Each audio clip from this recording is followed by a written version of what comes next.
Bienvenido una vez más a esta transmisión de Ministerio Reforma. Le agradecemos por estar aquí con el propósito de adorar a Dios y aprender de su palabra, la cual nos dice en el Salmo número 127: si Jehová no edificare la casa, en vano trabajan los que la edifican. Si Jehová no guardare la ciudad, en vano vela la guardia. Por demás es que os levantéis de madrugada y vayáis tarde a reposar y que comáis pan de dolores, pues que a su amado dará Dios el sueño. He aquí, herencia de Jehová son los hijos, cosa de estima el fruto del vientre. Como saetas en mano del valiente, así son los hijos habidos en la juventud. Bienaventurado el hombre que llenó su aljaba de ellos. No será avergonzado cuando hablare con los enemigos en la puerta. Le invito a orar. Padre, gracias porque una vez más nos permites estar aquí. Señor, hemos venido con el deseo de darte la gloria, la alabanza, de entregar nuestra vida, Señor, en obediencia a ti. Te pedimos, Padre, que en este día bendigas cada una de las personas que están viendo esta transmisión, que podamos aprender de tu palabra, Señor. Ayúdanos a ser sabios, Señor, en tus caminos.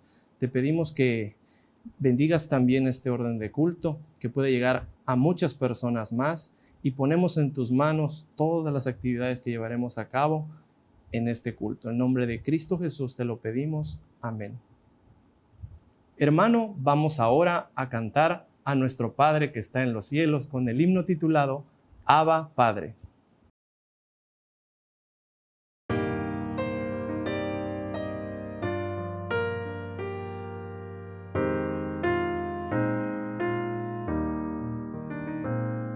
Estamos aquí cantando juntos como familia, unidos, dando alabanzas al Rey de Reyes, cantando Abba Padre, digno eres tú.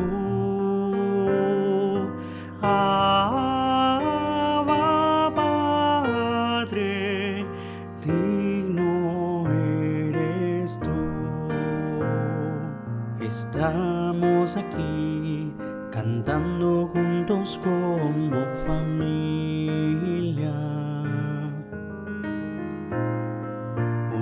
unidos, dando alabanzas al Rey de Reyes, cantando Abba Padre, digno eres tú.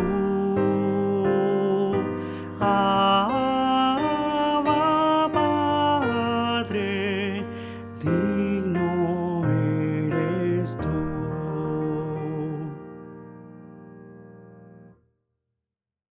Después de haber cantado a nuestro Padre que está en los cielos, le invito a que podamos leer la palabra del Señor en Nehemías capítulo 4, versículo 1 al 15. Vamos a leer de forma alternada. Yo voy a iniciar, usted después de mí, y nos vamos alternando. Al final, en el último versículo, el 15, vamos a leerlo juntos.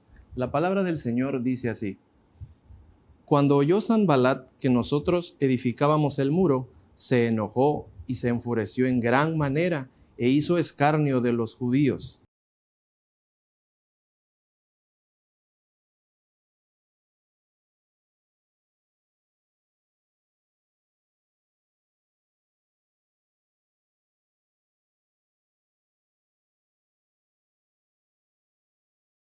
Y estaba junto a él Tobías amonita, el cual dijo: Lo que ellos edifican del muro de piedra, si subiera una zorra, lo derribará.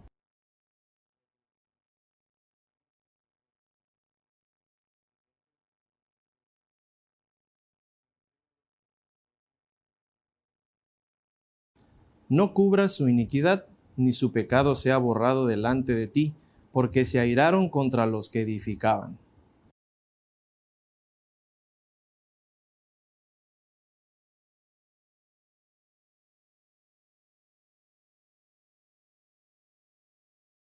Pero aconteció que oyendo Sanballat y Tobías y los árabes, los amonitas y los de Asdod, que los muros de Jerusalén eran reparados porque ya los portillos comenzaban a ser cerrados, se encolerizaron mucho.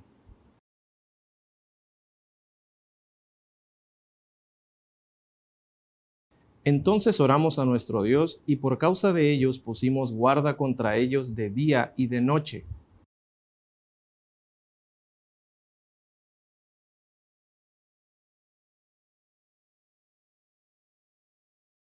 Y nuestros enemigos dijeron: no sepan ni vean hasta que entremos en medio de ellos y los matemos y hagamos cesar la obra.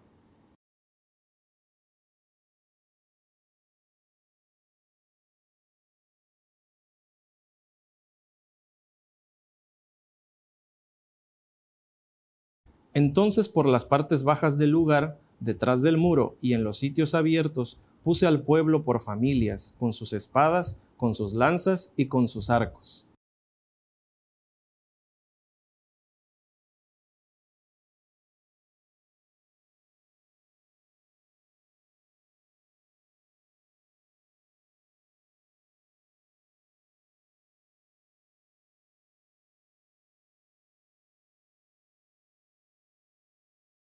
Y cuando oyeron nuestros enemigos que lo habíamos entendido y que Dios había desbaratado el consejo de ellos, nos volvimos todos al muro, cada uno a su tarea.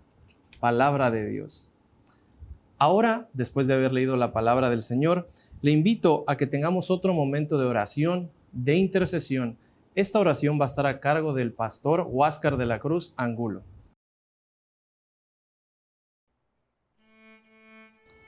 Oremos al Señor. Te damos gracias, nuestro Dios, por la oportunidad de adorar tu nombre desde los diferentes lugares en que nos encontramos. Y también porque nos permites desde aquí interceder por tu pueblo y por el mundo en el que vivimos.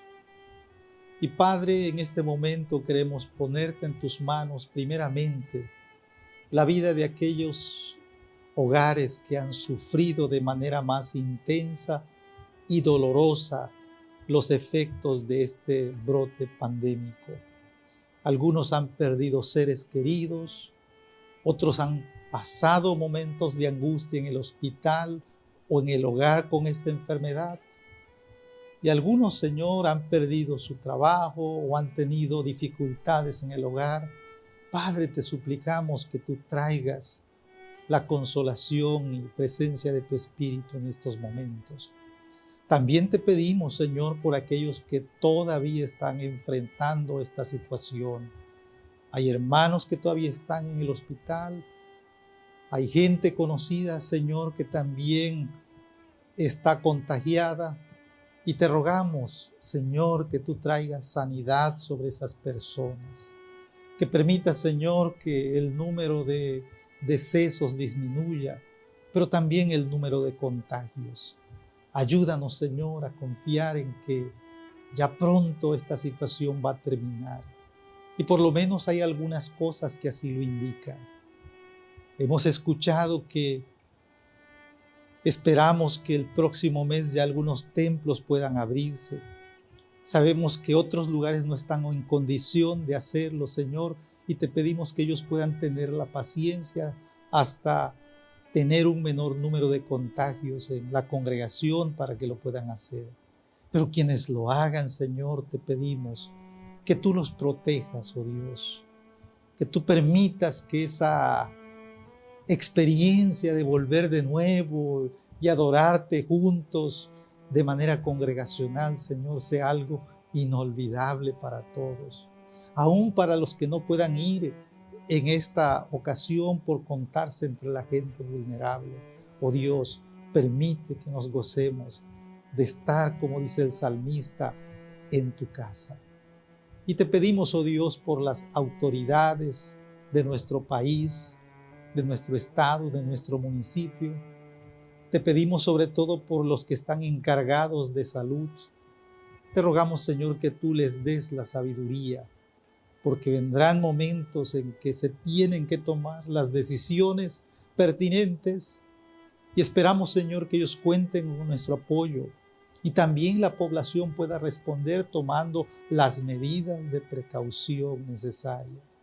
Como iglesia y como tu pueblo, Señor, ayúdanos a dar el ejemplo en eso. Te rogamos, Señor, que tú nos des la sabiduría para ser buenos ciudadanos, como pensamos que somos también buenos cristianos. Padre, nos ponemos en tus manos y te rogamos todas estas cosas en el nombre de tu Hijo amado Jesucristo, nuestro Salvador. Amén.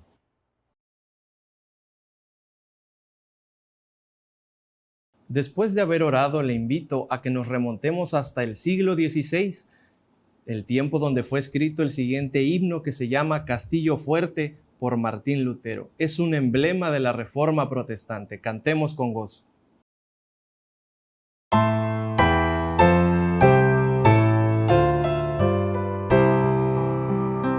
Castillo fuerte es nuestro Dios, defensa y buen escudo.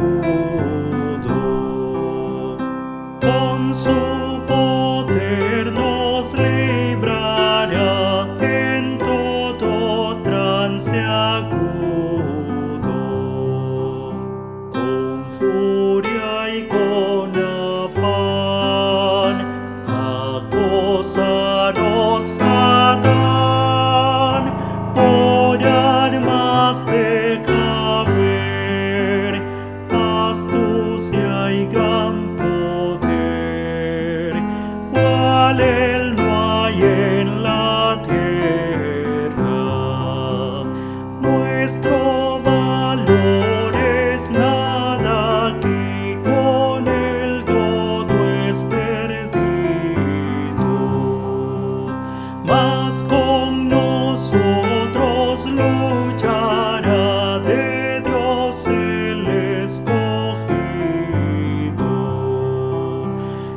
Es nuestro Rey Jesús, el que venció en la cruz, Señor y Salvador, y siendo el solo Dios, Él triunfa en la batalla. Y si demonios miles tan prontos a devorarnos, no temeremos, porque Dios sabrá cómo ampararnos. Que muestre su vigor Satán y su furor, dañarnos no podrá, pues condenado es ya por la palabra santa.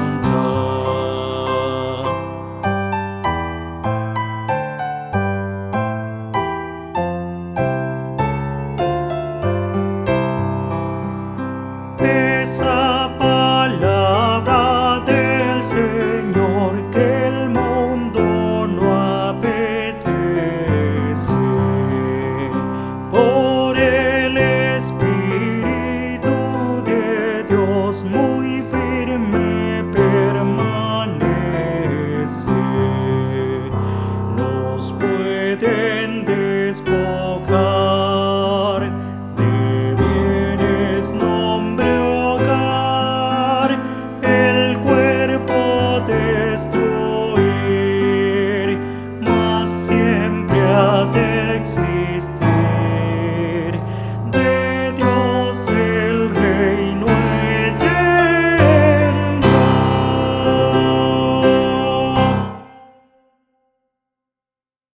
Ha llegado el momento del platillo fuerte. Vamos a escuchar la palabra de Dios en voz del pastor Huáscar de la Cruz Angulo con el tema Lo que está en juego. ¿Por qué a veces da la impresión que cuando más queremos servir al Señor, más obstáculos se presentan? ¿Por qué cuando una persona decide entregarse de lleno a la obra de Dios, o dar un mejor testimonio en su trabajo, en su familia o en la escuela, encuentra más oposición.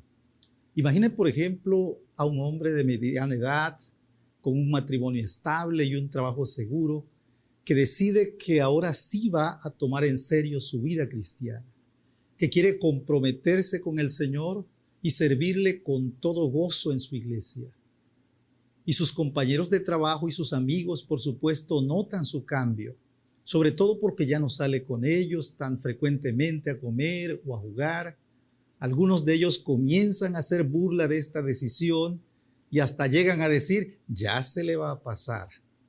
A veces siente que está a punto de claudicar por ese rechazo, pero sigue adelante.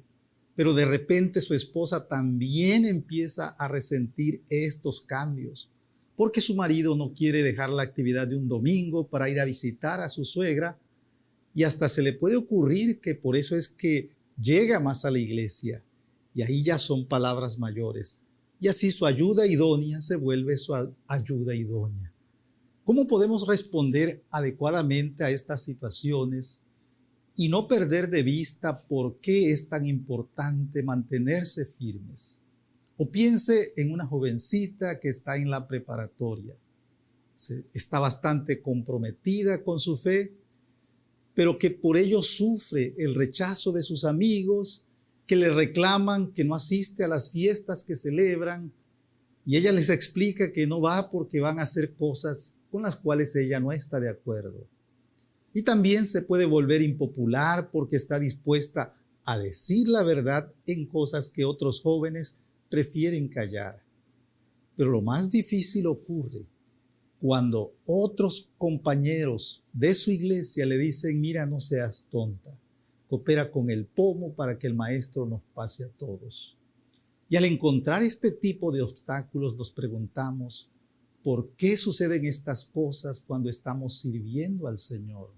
Y claro, también queremos saber cómo podemos mantenernos firmes a pesar de la oposición que encontramos. Son casos que pueden ocurrir en diferentes ambientes.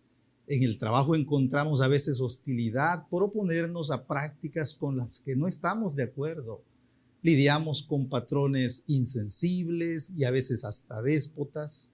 Y en la familia, a veces la indiferencia de los demás miembros hacia las cosas de Dios puede desanimarnos o sufrimos rechazo cuando cuestionamos la superficialidad en su compromiso con el Señor.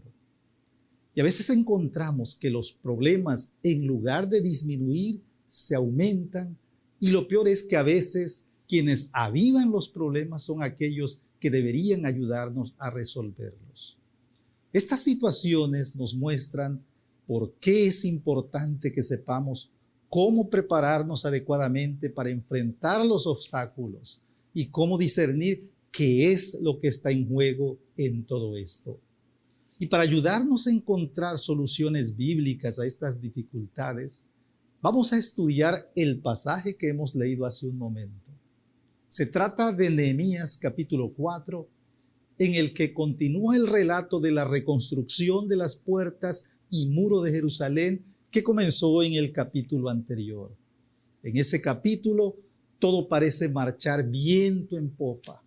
Los habitantes de Jerusalén estaban animados, primero porque tenían el permiso del rey para llevar a cabo este proyecto, algo que no habían conseguido durante varios años. Y también los anima que al comenzar la obra, la respuesta fue abrumadora. Mucha gente quiere cooperar, los sacerdotes se involucran, los gobernantes también dan el ejemplo trabajando en la parte que les toca. Y mucha gente de los alrededores, aunque no vivía en el lugar, cooperan con entusiasmo para que Jerusalén, la ciudad de Dios, recupere su esplendor. Ahora, el proyecto comenzó con la reparación de las puertas de la ciudad, pero ahora sigue el trabajo más pesado y que va a requerir más tiempo, la reconstrucción del muro. Aun si no eran muros tan gruesos como los de Jericó o en comparación a los de la muralla china vienen siendo insignificantes, Todos hemos visto que hasta construir una pared lleva tiempo. Y a medida que el tiempo avanza, no es fácil mantener la motivación en aquellos que colaboran. Lograr que las aportaciones fluyan y que la gente se sacrifique por esta labor es más difícil. Pero la reconstrucción de este muro enfrenta también un obstáculo mucho mayor. Los vecinos del lugar se oponen a este proyecto. Es gente de los alrededores que ve afectados sus intereses al momento que la ciudad de Jerusalén vuelva a ser una ciudad segura. Vean, por ejemplo, lo que dice el versículo 7. Pero aconteció que, oyendo Sanbalat y Tobías y los árabes, los amonitas y los de Asdod, que los muros de Jerusalén eran reparados, porque ya los portillos comenzaban a ser cerrados, se encolerizaron mucho. Era todo un grupo que representaba a pueblos que estaban distribuidos alrededor de Jerusalén. Los samaritanos al norte, los amonitas al este, la gente de Asdod al oeste y los árabes al sur. En otras palabras, estaban rodeados de enemigos. ¿No les parece esto interesante y a la vez desafiante? Y cuando vemos al pueblo de Dios trabajando con entusiasmo en un proyecto, que están seguros que es lo que Dios quiere que hagan, y de repente empiezan a enfrentar una oposición feroz, nos hacemos la pregunta: ¿por qué suceden estas cosas cuando más involucrados estamos? ¿Cómo debemos responder a este tipo de amenazas? Y sobre todo, ¿cómo discernir adecuadamente qué es lo que está en juego para que así estemos dispuestos a hacer más sacrificios y también tener mayores desvelos? Y en este pasaje de Nehemías 4, la palabra de Dios nos va a responder a estas preguntas y nos va a mostrar por qué es importante que como pueblo de Dios no nos desalentemos ante los obstáculos. Al entrar en este pasaje nos damos cuenta que entre más cercano está un proyecto al corazón de Dios, más oposición va a provocar. Entre más afín sea una tarea al propósito de Dios, más resistencia va a encontrar. Que cuando quieres servir a Dios de manera fiel, es difícil que puedas evitar los obstáculos. Y la razón de esto es bastante simple. En el fondo, en el mundo hay solamente dos proyectos en acción. Por un lado está el plan de Dios de restaurar su creación, de salvar al mundo y de formar un pueblo que le sirva. Y por el otro está el intento satánico de estropear esos planes, de impedir que el propósito de Dios se cumpla. Y en el fondo se trata de Dios o de Satanás. En este pasaje encontramos que reconstruir los muros de la ciudad de Jerusalén era esencial para cumplir los propósitos de Dios de enviar a su Hijo a este mundo. El pueblo judío, a través del cual Jesús iba a venir a este mundo, tenía que ser resguardado y, por supuesto, también preservado. Y este capítulo, sin mucho preámbulo, nos muestra la reacción airada de los enemigos de Dios a la reconstrucción del muro. Apenas se enteraron de la noticia, dice el versículo 1, que, por ejemplo, Sanbalat dijo que se enojó y se enfureció en gran manera e hizo escarnio de los judíos. Y según el versículo 7, a su furor se sumaron Tobías y los árabes, los amonitas y los de Asdod.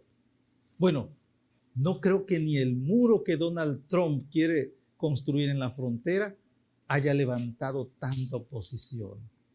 Así que no se sorprenda si sus esfuerzos por servir fielmente al Señor encuentran resistencia. Y debemos entender que las personas que se mencionan aquí son solo dos agentes de aquel que es el archienemigo de Dios desde el comienzo de la historia de la humanidad. Ahora, al seguir el pasaje, aprendemos también que reconocer el carácter del conflicto nos ayuda a identificar las armas que el enemigo de Dios emplea. Que al saber que en el fondo se trata de una batalla de tipo espiritual, el pueblo de Dios puede prepararse mejor para defenderse de los dardos de fuego del maligno. Por lo general, los creyentes vemos la actividad del enemigo de forma más activa en la persecución física o en aquellas enseñanzas falsas que inundan a la iglesia. Pero hay otras armas que a lo largo de la historia le han dado todavía más resultado y que aparecen en este pasaje, como son, por ejemplo, la burla que encontramos detallada ya en el versículo 2. Allá dice en los labios de estas personas: ¿qué hacen estos débiles judíos? ¿Se les permitirá volver a ofrecer sus sacrificios? ¿Acabarán ellos en un día?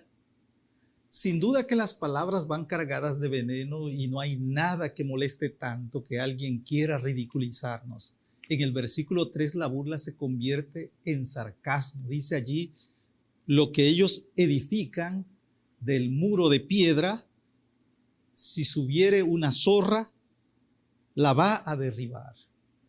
Ahora, vemos también después el poder de la intimidación.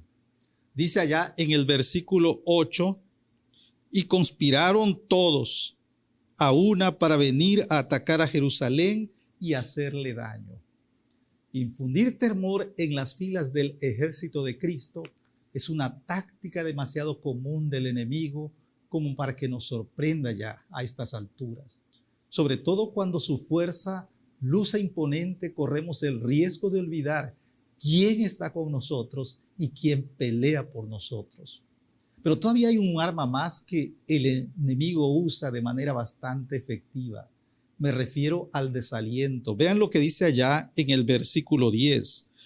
Y dijo Judá: las fuerzas de los acarreadores se han debilitado y el escombro es mucho y no podemos edificar el muro. Lo más doloroso sucede cuando desde dentro el espíritu del pueblo decae.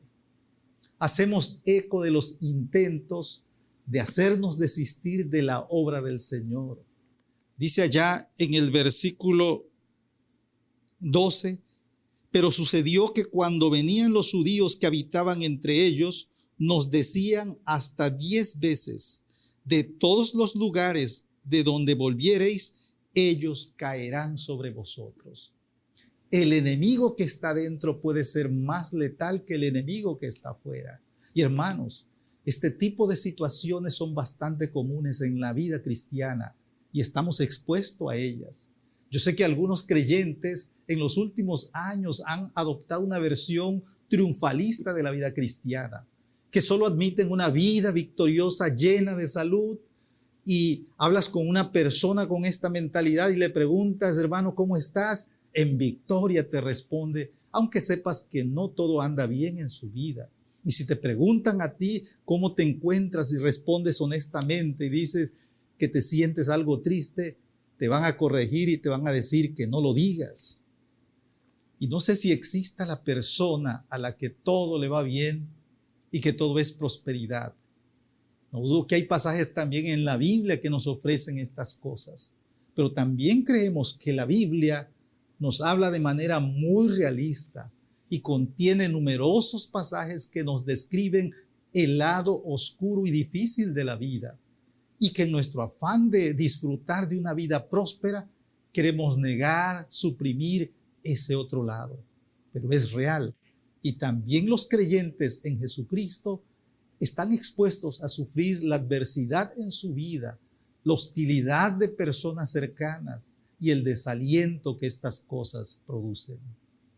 Pero si seguimos adelante en el pasaje, nos damos cuenta que lo que menos quiere Dios es que la oposición y el desaliento nos dirijan a una vida derrotada. Que en la vida cristiana no se trata de la magnitud de los obstáculos, sino de la grandeza de los recursos con que contamos. Que en lugar de enfocarnos en los obstáculos, debemos poner en la mira al Dios que puede usar esos obstáculos para hacernos más fuertes. El llamado de Nehemías al pueblo busca desviar nuestra mirada del enemigo y, por supuesto, de sus tácticas para enfocarla en el Dios a quien servimos. Dice allá en el versículo 14, acordaos del Señor grande y temible. Ahora, en todo momento, el pueblo de Dios debe confiar, como dice el versículo 20, en que nuestro Dios peleará por nosotros. Debemos enfocar nuestra mirada en el Señor, porque eso nos va a ayudar a vencer el temor, el desaliento y por supuesto también la distracción. Es por eso que Nehemías nos muestra la necesidad de depender en oración. Allá en los primeros versículos, Nehemías dirige su voz al Señor diciendo: oye, oh Dios nuestro, que somos objeto de su menosprecio. Y vuelve el baldón de ellos sobre su cabeza y entrégalos por despojo en la tierra de su cautiverio. Es en Dios que Nehemías encontró la respuesta. Pero hay algo que debemos recordar quienes formamos parte del cuerpo de Cristo. Como pueblo del nuevo pacto, nuestra situación es diferente a los del Antiguo Testamento. Aunque la guerra espiritual ha aumentado, los creyentes en Jesucristo no estamos solos. Tenemos la ayuda del Espíritu Santo y además de eso, Dios nos invita a luchar con la seguridad de que Satanás ha sido vencido. Y quiero por último reflexionar en algo que me parece muy importante y que quiero que ustedes no olviden. Es una lección que en este pasaje Nehemías, el líder de este proyecto de reconstrucción, le enseña a este pueblo que corría el riesgo de abandonar el trabajo en este ambiente de hostilidad. Lo que quiero que usted piense un momento es: ¿qué es lo que está en juego? ¿Por qué no debemos rendirnos en nuestros intentos de servir al Señor, de serle fieles en las distintas áreas donde nos movemos, de no capitular ante nuestros enemigos dentro y fuera de la iglesia?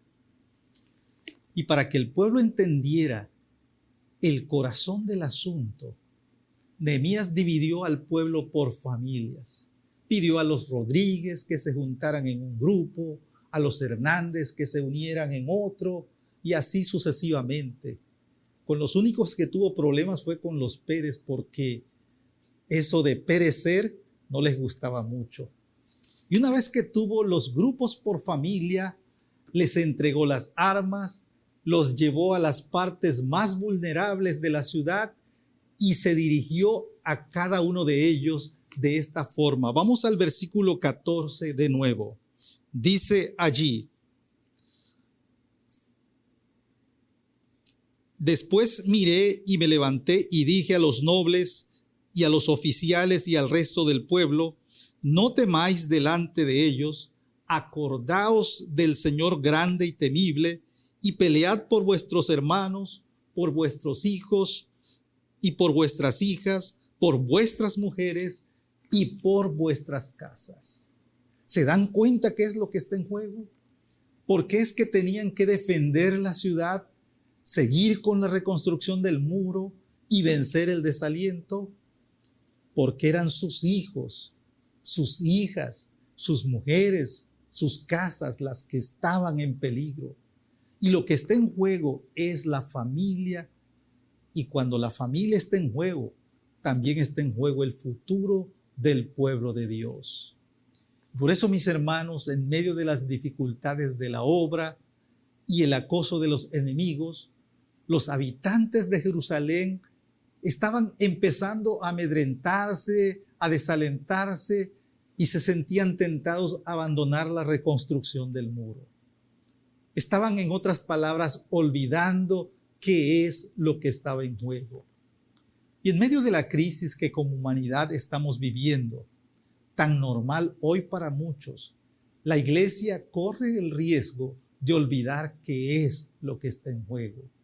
A veces distraídos en nuestras actividades y proyectos, nos desentendemos del conflicto mayor y los efectos que éste tiene en la sociedad actual.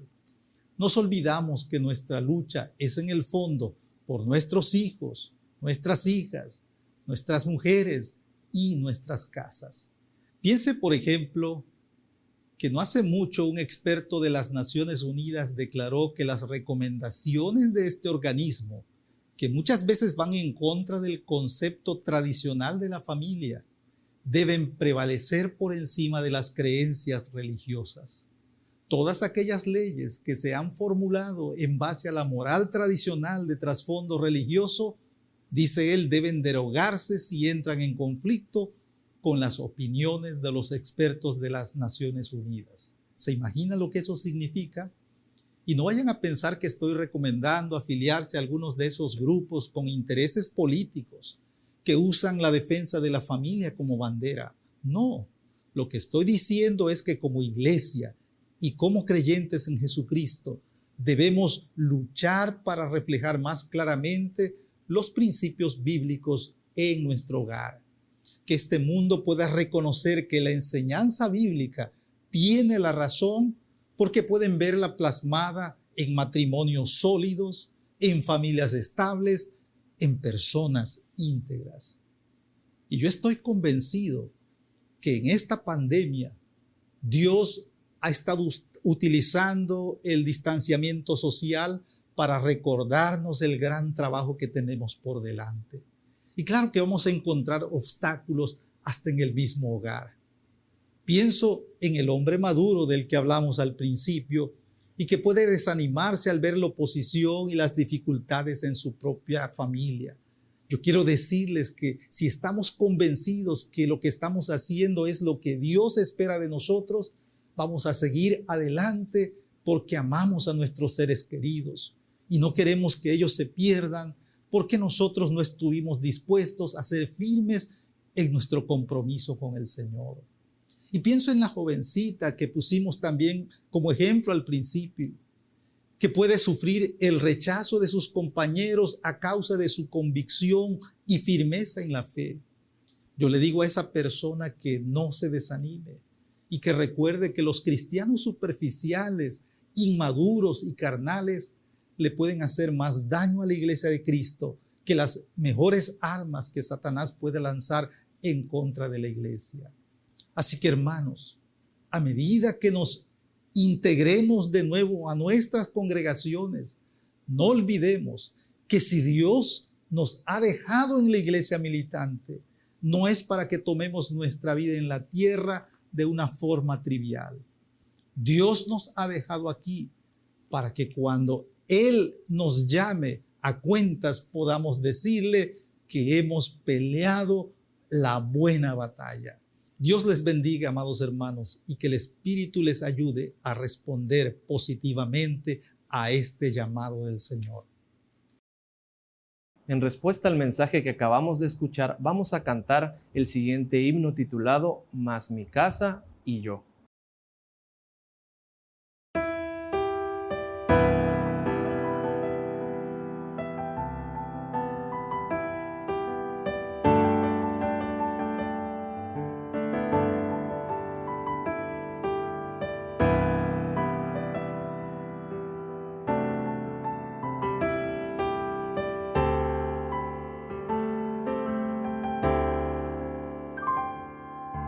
Mi hogar desea tu presencia,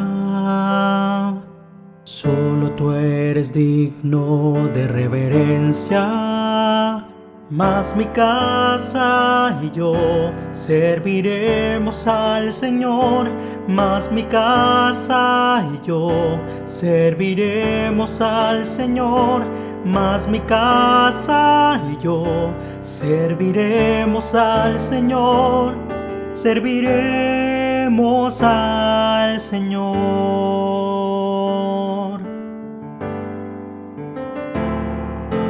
En santidad viviremos,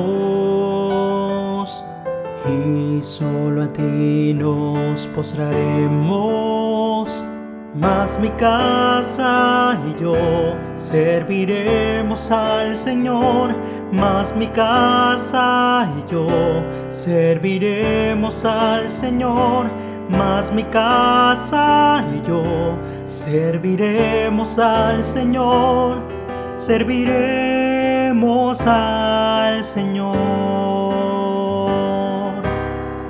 Unidos juntos, orando juntos, la tormenta libramos, confiando en el Señor.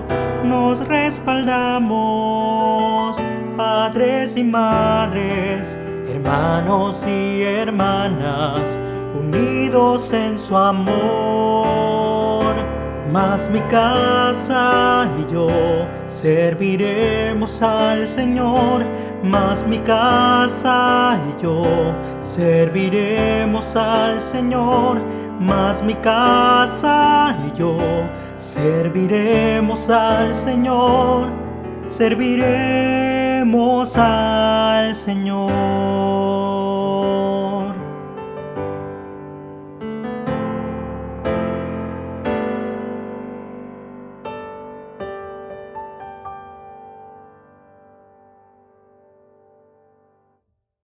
Le agradecemos por habernos acompañado hasta este momento y antes de concluir queremos darle una buena noticia. Vamos a estar transmitiendo un programa nuevo a través de nuestras redes sociales. Le invitamos a que esté pendiente de ellas. El programa se llama Tiempo de Oír. Espérelo. Ahora vamos a continuar con la oración final y la bendición apostólica a cargo del pastor Huáscar de la Cruz Angulo. Vamos a despedirnos de este servicio. Oramos. Te damos gracias, Padre Celestial, porque el día de hoy hemos sido bendecidos con la presencia de tu Espíritu, dirigiéndonos en esta adoración ferviente a tu nombre. Sabemos que estamos separados por lugar, Señor, y a veces por el tiempo, pero estamos seguros, Señor, que nuestra adoración ha sido acepta a ti.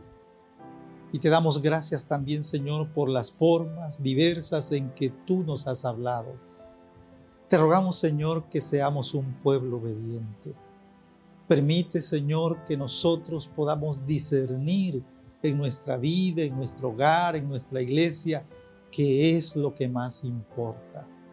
¿Qué es, Señor, lo que a ti más te interesa y por qué hacemos esfuerzos para servirte de manera eficaz, Señor, y comprometida? Y Padre, te damos gracias por los ejemplos en la Biblia de personas que enfrentaron obstáculos para enfocar bien, Señor, su misión aquí sobre la tierra. Concede, Señor, que tu iglesia no pierda esto de vista. Y ayúdanos, Señor, en el poder de tu Espíritu, a ver esos tiempos en que podremos poner en práctica ese compromiso que tenemos de ser un pueblo que refleje, Señor, los principios bíblicos en donde quiera que se encuentre. Gracias te damos, Señor. Quédate con tu pueblo donde quiera que esté, porque te lo pedimos en el nombre de tu Hijo amado Jesucristo, nuestro Salvador. Y mis amados hermanos, que la gracia de nuestro Señor y Salvador Jesucristo, el amor de Dios el Padre y la comunión de su Santo Espíritu sea con todos ustedes, ahora y siempre, en Cristo Jesús. Amén.